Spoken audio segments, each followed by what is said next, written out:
Nós hoje cobramos aqui na tribuna, né? É questão do...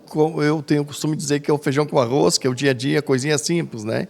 Então, nós falamos da Marion Lopes, lá da região norte da cidade. Falamos ali da região da Esplanada, onde o cavalo caiu dentro do buraco. Falamos da EPI, né? Das EPIs, na verdade, Floresta e Imigrante. Ontem nós tivemos na Imigrante, poucos dias tivemos no Floresta, nas duas EPIs. Então, a situação das EPIs, esses dias de chuva que teve, as pessoas chegam cansadas do trabalho, querem sentar, toda molhada do banco. O estudante chega, quer sentar, correndo ali um pouco, o banco molhado, a chuva entrando. Então, precisamos resolver essas situações que são tão simples na nossa cidade.